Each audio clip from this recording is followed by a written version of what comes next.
Okay, you're good. We're live. Okay, everybody ready? We're ready, Gloria. Okay. Can you introduce yourselves, each of you? Hi, my name is Kevin Ferreira. I'm a third-year doctoral candidate in applied psychology at Boston College. I'm Kwesi Aaron. I'm a senior studying English and political science in undergrad. I'm Sriya Bhattacharya. I'm a fourth-year doctoral student in counseling psychology. I'm Chad Oley. I'm a third-year PhD in counseling psych. And we're all organizers with Eradicate Boston College Racism. Woo! So what is Eradicate Boston College Racism? So Eradicate Boston College Racism is a movement that started in the spring of 2015 that's a mixture of current students, undergraduate, graduate, faculty, alums, and community members that are working together to dismantle institutional racism at BC. And why that name, Eradicate Boston College Racism? Some people have suggested in the past that you change it. So I feel like I'm talking a lot, but I'll Why not that name is the hard question. Right. I think it just explicitly names what we're talking about. We're talking about institutional racism, so we're naming Boston College Racism, and we want to eradicate it. And it just levels the playing field so everyone's really clear about what we're talking about. Yep. I think it states our mission and goal very directly in the name, and it doesn't collapse it into something that sounds more palatable and then therefore dilutes the message, something like diversity initiative, which those are cool and all, but we're more specifically focused on eradicating institutional racism. So you talk about institutional racism a lot. What do you mean by that term, and can you give some specific examples of how it manifests at Boston College? Sure. Institutional racism is really, it really just defines the condition of society at large and all of its major institutions, including universities. 60 years ago, it was written into law that certain people would be treated in one way and certain people would be treated in other ways. Citizenship rights for different groups, women, people of color, had to be fought for because this country was founded by and for rich white men. And so every institution kind of, especially an institution like Boston College, which was founded during slavery, is affected by that legacy.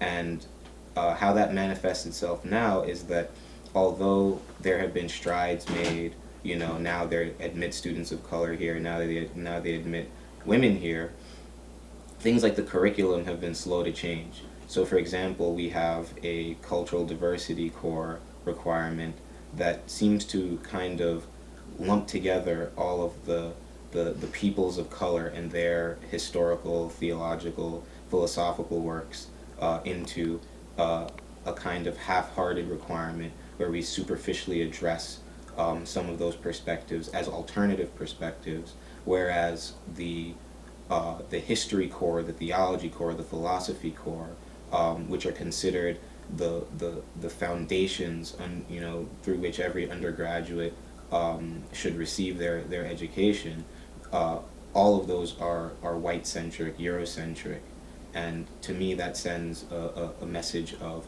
superiority, of white superiority. How do you respond to people who say, I agree with your goals, but why be so disruptive? So I think it's really about, we know that conversation and dialogue hasn't happened. If you look, we've been having this conversation, or this conversation has manifested itself on Boston College's campus and throughout the United States more largely, but at BC since, I think, 1969?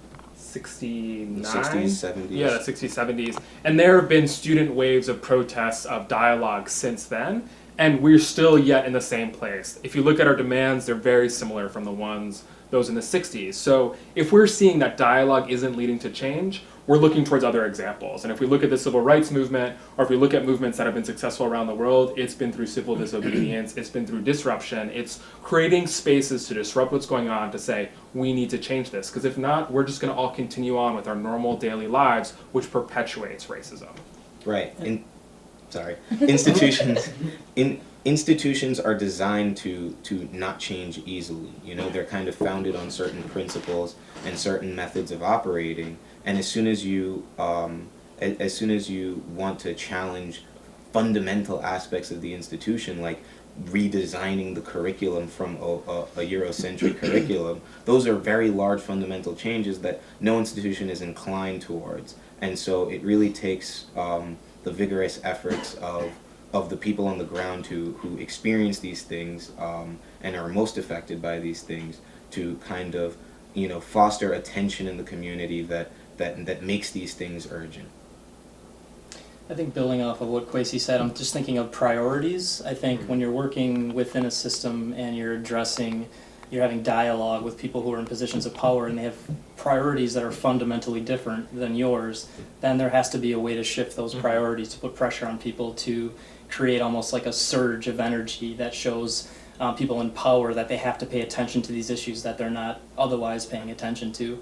And we've seen that as one of our roles, is really just raising awareness and naming things, like going back to our name. We just name it.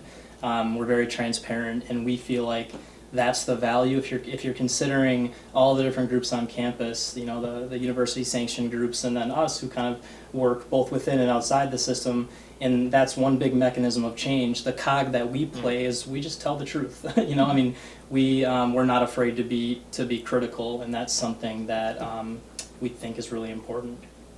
And something that we've noticed too is that through like our disruptive tactics is that it's opened up spaces for some of the people within the institutional channels to do the types of work that we align with ideologically, but you know, there hasn't been the pressure from the outside culture to care about that. So And just to be clear, so those groups don't get in any trouble, like we don't collaborate with them, and they're doing their work, and while we do our work too, and we think that in certain ways there's almost like accidental synergies, because really we're kind of all chasing the same thing, which is a more diverse and inclusive campus. So why are you making the specific demands on BC that you're making, and do you think that those are reasonable demands? Absolutely. I think that in this modern day, it's a shame that some of these developments haven't been made sooner. But a place like Boston College, which kind of advertises itself as a Jesuit institution, is, I think, held to an even higher standard than some of the other secular institutions, because part of the Jesuit mission, part of the Catholic mission is the promotion of justice, in education, to educate people to be men and women for others. And when they say others, they really mean people who are not like you, people who don't share the exact same goals and dreams and backgrounds that you do, but becoming empathetic and aware of those issues in their lives, and feeling like your role is to support their dreams and efforts. And so really Boston College is held to a moral imperative in addressing the grievances of students of color. Without so, they are not a Jesuit institution. And our demands are nothing insane. I think it's hiring and increasing the retention of AHANA or faculty, board of trustee members, staff, and AHANA is a term that's used for people of color at Boston College, and design a bias response team, release campus climate data, which is just about what are students saying on campus about these issues, creating a hiring committee for the new director of the Office of Institutional Diversity, creating a diversity officer at every individual college to be part of a diversity committee. I mean, these are not radical changes. Changing the curriculum, these are things that can be easily put in place. And so I think we're really confident that these are things that can be met.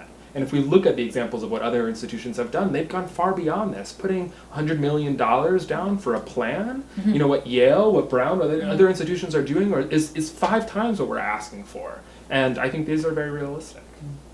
There's not a single person who identifies or as black on the board of trustees, right? That we got That we know of, yeah. Yeah, so there's not. I mean, we're not even one person would be an improvement, right? And so I can't even imagine. It's 2015. There's not a single black person on the board of trustees at Boston College. Like that's insane to me, right? Nor among the executive officers of the university, right. The high level administration. Yeah. And ironically, kind of building off what Kwesi said again. I'm just going to keep standing out. Yeah, he said that we're being accused of being disruptive, and the Jesuit sort of mission, they have this goal, or they owe it to themselves to teach people how to think critically and to teach people how to strive for justice. So ironically, we actually want them to be disruptive in the way that they carry out education. We know that white supremacy is a self-perpetuating thing. Without interruption from institutions of higher education like Boston College, which have so much power, how do we disrupt that self-perpetuating cycle? So, why is eradicating racism also an issue for white people? Chad, why don't you tell us? I think I just did on accident. I didn't see these questions ahead of time, but I think I just alluded to it a little bit. I think white supremacy is not only bad for people of color. It's not good to hold beliefs and to hold values based on things that simply aren't true, or based on hatred, or based, that's just not healthy for human beings to do.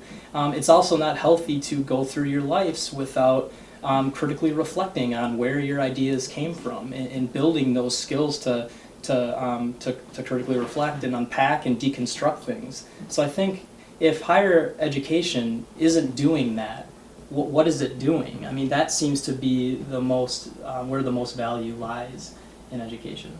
I think saying, and also, so part of my family is a Portuguese immigrant family, and there's something that gets lost in the immigrant experience as you move forward, and that you're asked to lose part of that ethnic identity to become white. And so as you become white, or become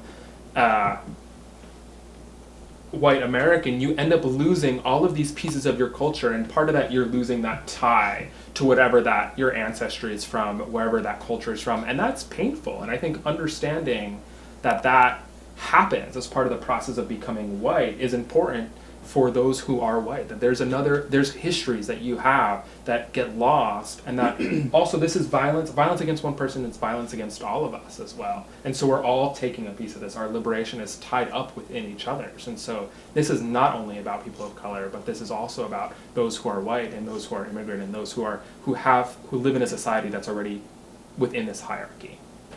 And I think speaking about some of my white peers and friends who I've engaged with in meaningful conversations about race, who have participated in programs like FACES or Dialogues on Race, in order to gain a better understanding of this very complicated issue,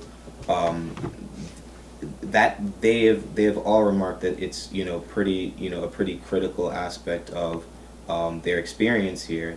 And yet most students, don't get to experience that, in part because there simply isn't enough, people of color that, the average white student will accidentally even run into them in some sort of, meaningful forum like that. But also because it's not really promoted by the school. Even the small programs that it does have, it does not put a great deal of resources or, give a lot of attention to, perhaps out of embarrassment, but regardless why, a lot of students lose out on the opportunity to really get a Jesuit education. What barriers do you see to anti-racist transformation at BC, and what do you think are keeping those barriers in place? I think a big one that we pretty consistently run into is white fragility. I think that what I mean by that is in a predominantly white institution with predominantly white people occupying it, that there's this idea that conversations about race and racism should be comfortable and should be on the terms that the institution and white folks within the institution set. So I think that sometimes there's this way that people automatically disengage from the conversation and disengage from the simple things that we're asking for and that many other student groups are asking for, because they feel like there's a way that we could do it that could make them more comfortable. I think that we're always having to cater to the comfort of whiteness. And I think that that ends up being a huge barrier, because we're not considering in that, like, where's the comfort for people of color? Like, what can we do in the service of their comfort? But we're always having to consider the the comfort of people who are white. Almost cut you off there. I think one huge thing is also just naming it. So naming that there is institutional racism is a barrier we face, people accepting it. And a metaphor that I've heard for institutional racism is like, imagine we're all playing Monopoly, but you enter 3 turns into the game. Imagine what that's like as all the properties are bought, people are buying hotels, people already have their little houses. It's much harder to play the game because you just can't buy the property. And that's what's happened in this country through redlining of districts, through the GI Bill, through the various ways we've created institutions. People of color have had to enter the game of Monopoly or white supremacy 5 turns, 6 turns, 7 turns late. We've created material differences by the ways that people operate. And this has been shown time and time again. But because you're all playing Monopoly, it's hard for everyone to say, well, we're playing Monopoly. And sometimes we just need to say, well, we're playing Monopoly. We're living within white supremacy. We're institutionally racist. And that's a barrier that we all just need to get past. I think the adverse reaction to any explicit conversation about race tends to surround what people have already said about white fragility, in the sense that people seem more preoccupied with their own image to such an extent that they are willing to sacrifice the opportunity to affect real positive change in terms of interracial justice, as long as they can look good, as long as it looks like Boston College is handling the issue of race well, as long as it can be said that Boston College is not doing nothing, then that is far better than them explicitly saying that we have legitimate issues that we need to take care of. I've been told by administrators straight up that they don't want to acknowledge institutional racism because they don't want to be perceived as racist. They don't want to be perceived as admitting to being racists. And that sort of, White fragility. yeah, that sort of narrative surrounding like the personal aspect, this interpersonal responsibility about racism, it derails real progress. I think there's a defensiveness that white people have when it comes to admitting racism, because it feels like you're admitting that there's something inherently wrong with you, or you're evil, or whatever. And I just don't see it that way. I think that it's impossible for me as a white man especially to not be racist, to not be interpersonally racist actually. No matter, I've spent years trying to almost decondition myself from the way that I have been conditioned. But because white supremacy is so pervasive in our culture, of course I'm racist. Like, I think we need to get to a point where white people are like, of course we're racist. Let's stop spending all of our time moving towards innocence and coming up with all the reasons we're not racist. Just admit that we are, and then now what do we do about it? I think once we get there, I think then we can work together. But people are, there's a fragility and a defensive piece to it. And there's a certain point, like, I get it, I understand. Nobody wants to be called a racist, and especially in our PC culture. And we're trying to transcend that a little bit and say, like, we're not targeting individuals. We're targeting these systems, these structures that make interpersonal racism, that encourage it, that perpetuate it, that make it more palatable. I want to add another thing that I didn't mention, that I think is, one of the barriers that we're facing.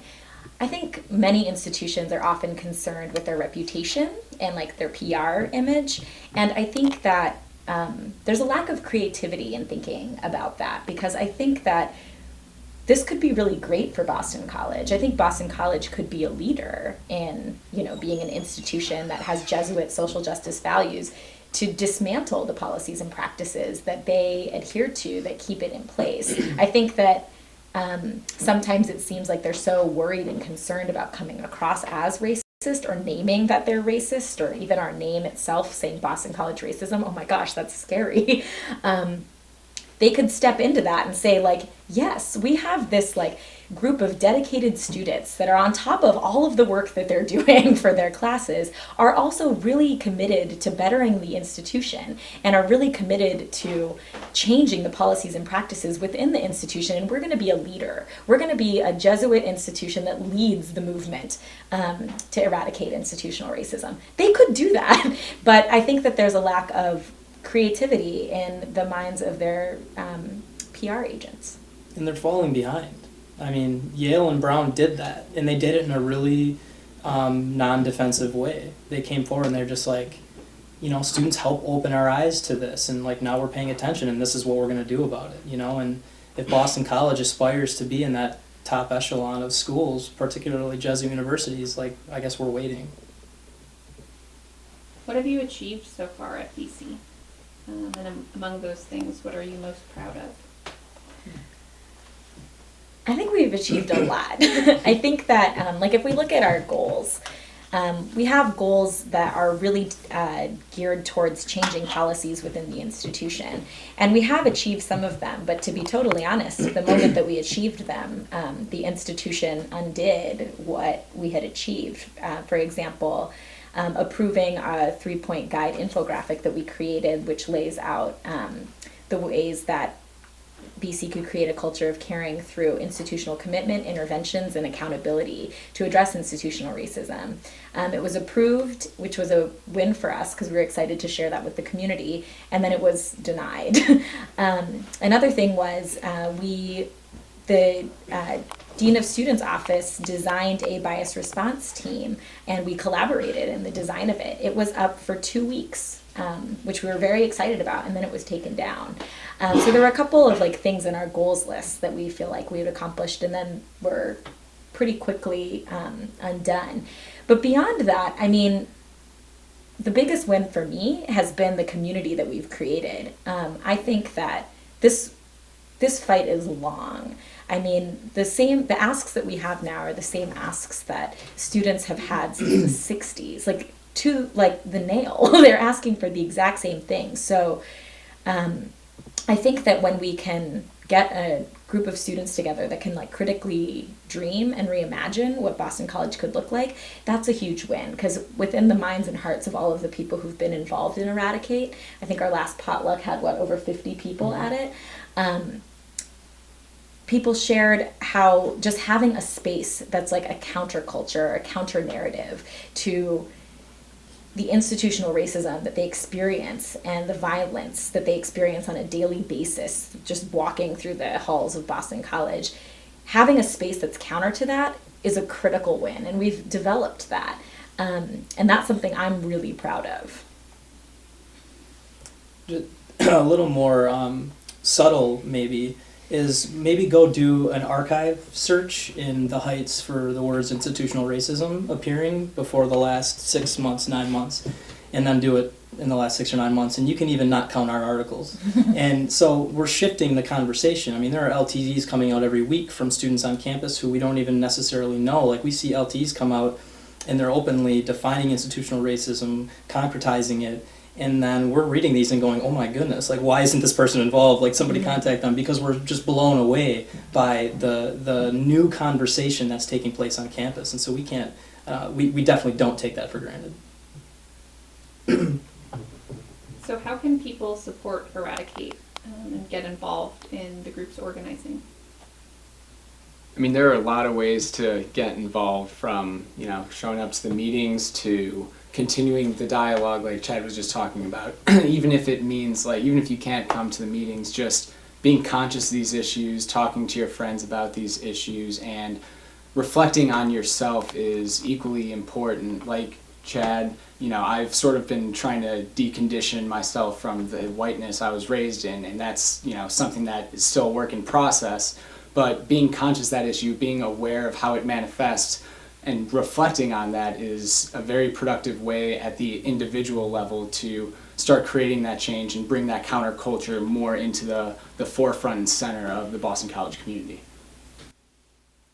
I think another key way is to use whatever varying degree of power and privilege you have, and to leverage it. Like, so one big thing that's been super helpful is that a group of alumni have gotten together and raised nearly $1,000 to help support Eradicate in its efforts, to help us with printing costs, with organizing food costs, all different kinds of things.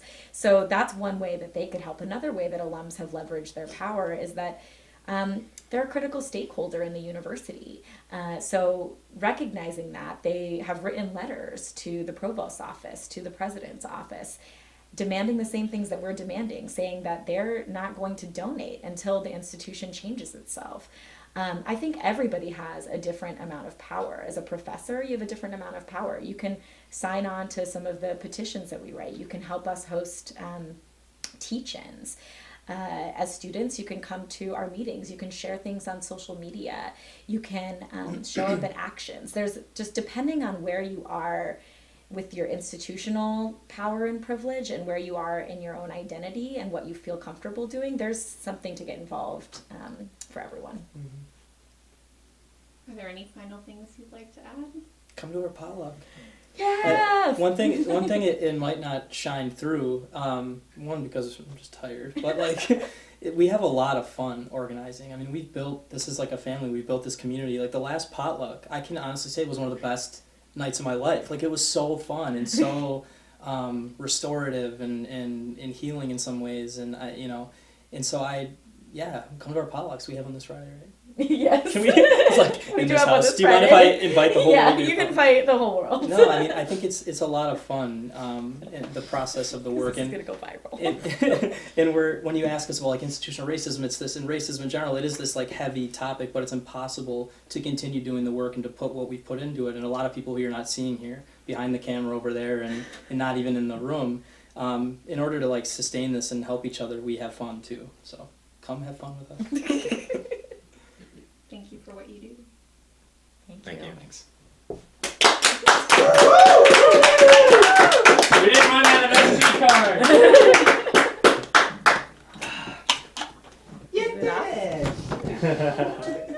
What were you fucking laughing about? Sorry. You guys are so distracting. I was trying to be like really quiet. It was so distracting. Eyes and knees going We across, felt trying not to What be, was like, it? testing each other. Right here.